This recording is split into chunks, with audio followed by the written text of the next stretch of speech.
నేతల మాటలకు అర్థాలు వేరుగా ఉంటాయి. ప్రతిపక్షంలో ఉన్నప్పుడు ఒకటి చెప్పి అధికారంలోకి వచ్చిన తర్వాత మరొకటి చేస్తూ ఉంటారు. ఎన్నికల్లో ఓట్ల కోసం ఒక విధంగా, గెలిచిన తర్వాత మరో రకంగా వ్యవహరిస్తారు. ఇదే వారికి ఇబ్బందిగా మారుతోంది. ఉమ్మడి విశాఖ జిల్లాలో కీలక పదవులు నిర్వహిస్తున్న ఇద్దరు ప్రజా ప్రతినిధులు గతంలో చెప్పిన దానికి భిన్నంగా ఇప్పుడు వ్యవహరించడంపై ఆయా నియోజకవర్గాల ప్రజలు ఆగ్రహం వ్యక్తం చేస్తున్నారు. ప్రతిపక్షంలో ఉన్నప్పుడు కాలుష్యంతో పాటు ఇతర కారణాలతో వ్యతిరేకించిన పరిశ్రమలు, ప్రాజెక్టుల్ని ఇప్పుడు సమర్థించడం కొత్త సమస్యలకు దారితీస్తోంది. ఇంతకీ ద్వంద్వ ప్రమాణాలు పాటిస్తున్న ఆ నేతలు ఎవరు? గతంలో వారు చెప్పిందేంటి, ఇప్పుడు చేస్తున్నదేంటి? అప్పట్లో చేసిన ఆందోళనలు ఇప్పుడు గుర్తుకు రావడం లేదా అని నిలదీస్తున్న ప్రజలకు సమాధానం చెప్పలేకపోతున్నారా? For more details, watch the story.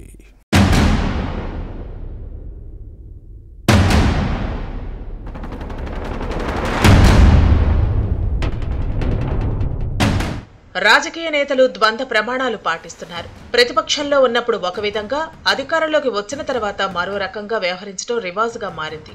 ప్రతిపక్షంలో ఉన్నప్పుడు రాజకీయ కారణాలతో పాటు ఇతర అంశాలపై పరిశ్రమల ఏర్పాటుకు వ్యతిరేకించిన నేతలు ఇప్పుడు అభివృద్ధి పేరుతో వాటిని అమలు చేయడం విమర్శలకు తావిస్తోంది. ఉమ్మడి విశాఖ జిల్లాలో ఇదే జరుగుతోంది.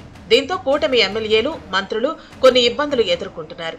ముఖ్యంగా గాజువాక నుంచి ప్రాతినిధ్యం వహిస్తున్న పల్లా శ్రీనివాసరావు, పాయకరావుపేట నుంచి గెలిచి హోంమంత్రిగా పనిచేస్తున్న వంగల్పూడి అనితకు తమ నియోజకవర్గాల్లో సమస్యలు తప్పటం లేదు.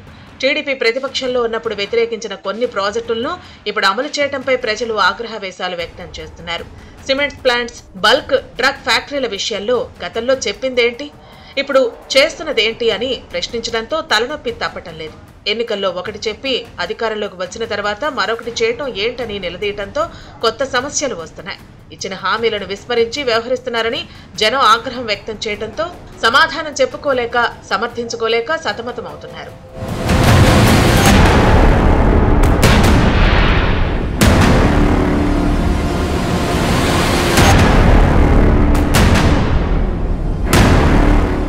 ఖాయిలా దశకు చేరుకున్న స్టీల్ ప్లాంట్ పునరుద్ధరణకు కూటమి ప్రభుత్వం తీసుకొచ్చిన ప్యాకేజీ పల్లా శ్రీనివాసరావుకు కొంత ఊరటనిచ్చినా సిమెంట్ ఫ్యాక్టరీ ఏర్పాటు అంశం ఇబ్బందికరంగా మారింది. అయితే స్టీల్ ప్లాంట్ నిర్వాసితులు, కాంట్రాక్ట్ కార్మికుల సమస్యలను పరిష్కరించకపోవడం విమర్శలకు తావిస్తోంది. యాజమాన్య నిర్ణయాలు సమస్యగా మారినా బహిరంగంగా మాట్లాడలేకపోతున్నారు.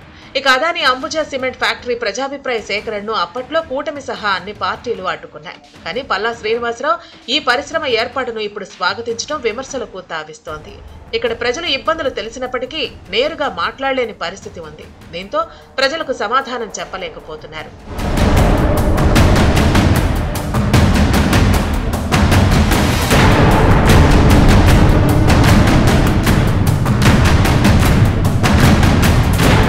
ఇక పాయకరావుపేట నియోజకవర్గం నక్కపల్లి బల్క్ డ్రగ్ పార్క్ హోంమంత్రి అనితకు స్థానికంగా సమస్యలు తెచ్చిపెడుతోంది. టీడీపీ ప్రతిపక్షంలో ఉన్నప్పుడు అనిత ఔషధాల తయారీ సంస్థల ఏర్పాటుకు వ్యతిరేకంగా ఆందోళన చేసిన విషయాన్ని గుర్తుపెట్టుకోవాలి.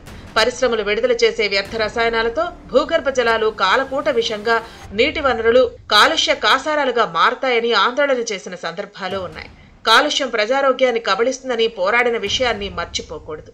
పర్యావరణం దెబ్బతింటుందని ఉద్యమించిన సందర్భాలు ఉన్నాయి. కానీ బల్క్ డ్రగ్ పార్కుకు ప్రధాని నరేంద్ర మోదీ చేతుల మీదుగా శంకుస్థాపన చేసిన పనులు ప్రారంభించడంతో గ్రామాల్లో అలజడి ప్రారంభమైంది. అధికారం కోసం ఆరాటంలో అప్పట్లో పోరాటం చేసినా ఇప్పుడు అభివృద్ధి పేరుతో సమర్థించుకోవాల్సిన పరిస్థితి ఉత్పన్నమైంది.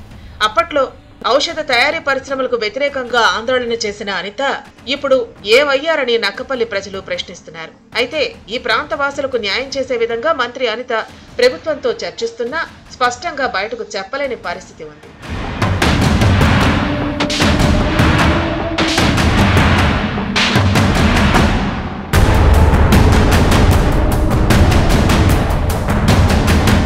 మరోవైపు ఏజెన్సీలోని అరకు, పాడేరు నియోజకవర్గాల్లో హైడ్రో పవర్ ప్రాజెక్టులు ఏర్పాటవుతున్నాయి. గతంలో వీటిని వ్యతిరేకించిన టీడీపీ నేతలు ఇప్పుడు కూటమి ప్రభుత్వ హయాంలోనే నిర్మిస్తున్నారు. గిరిజనుల జోలికొస్తే వదిలిపెట్టం ఖబర్దార్ అంటూ అప్పట్లో టీడీపీ హెచ్చరించినా గత ఎన్నికల్లో ఇక్కడ వైసీపీ ఎమ్మెల్యేలు విజయం సాధించారు.